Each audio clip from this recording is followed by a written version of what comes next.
Hello guys, I'm Victor Blackburn and welcome to my another video. I've just found out some of the best details, bloopers, concept arts and deleted scenes from the behind the scene footages of Zootopia 2. And before we begin, come say hi to me on Twitter. I would like to have a heart-to-heart communication with my subscribers about movies and TV series. This is the actual scene in the movie, and this is what it looks like in the animation software before the final render. And this simple animated scene of 5 seconds took them 5 hours to animate, with multiple animators working on the same footage at the same time. The movements of Gary the snake might look simple to you, but these simple animations took minimum 5 hours to even 10 hours just to move the tail of the snake following the same pattern on the ground. And if you look closely, you can notice that the body parts would always wriggle within a 90-degree straight line boundary, which was intentionally done for the ease of the animators. These are the actual scenes in the movie, and this is what they look like before the final render. There is a Zootopia museum built in Shanghai, China since 2016, and the creator-director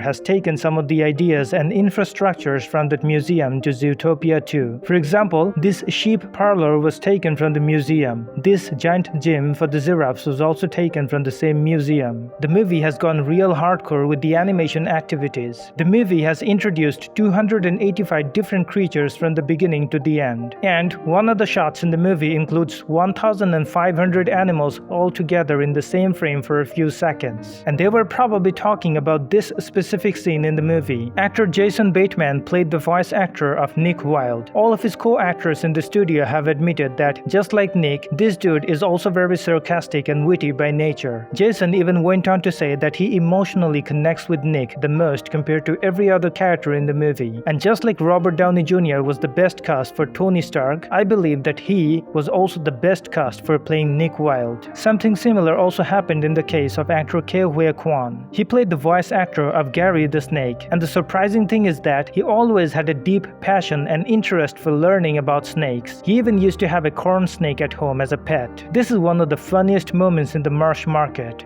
Hey bub. Hey bub. Hey bub. Hey bub. Hey bub. Hey. Hey bub. Hey Bub bub bub bub bub. Hey bub.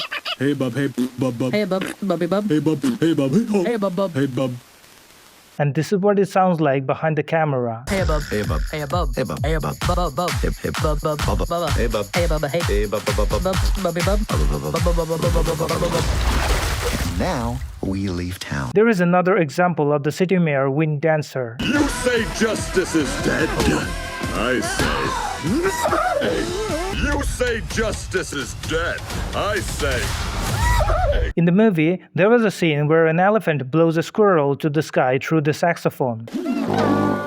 And this 1-second voice was done by Dwayne Johnson. Yes, you heard it right. I bet half of the movie budget went on to paying Dwayne Johnson for his less than 2 seconds of cameo. Let me show you some animated scenes of the movie that didn't make into the final cut, but I have got them for you. For the majority animations in the movie, they have used Adobe Vision Pro in Chapter 2. The animators of the movie shared that the most challenging part was to animate all kinds of creatures to make them stand on their 2 feet, which is unusual in real life. Just look at the level of color grading and compositioning they have done on each scene. No wonder the movie took 3 years to complete. This is the actual chasing scene, and then this is the animated scene with the mesh and puppet points visible. The writers say that they always wanted to send a message through their stories about how real humans can lie and manipulate others into believing something when the reality is completely different. This was supposed to be the dress of Gary in the concept, a simple hoodie, but in the final render, this is what they came up with. The Disney studio literally hired 700 animators and crew members to finish making this movie. This is the actual chasing scene in the movie, and this is a raw footage before the final render. And there comes the entry of Shakira. Let me tell you a fun fact. Both of her children actually played voice actors in the movie, even though they were not much significant. She also shared that back in 2016, she had a talk with Disney Studio to let her customize the personality and wardrobe of her character Gazelle to make her look more relatable to her own personality. The creator-director has said that the second chapter of the movie had 70 different voice actors for playing all the roles throughout the story. That's it for today. If you guys have come this far, I would love to ask you to come say hi to me on Twitter. Let's talk more about movies.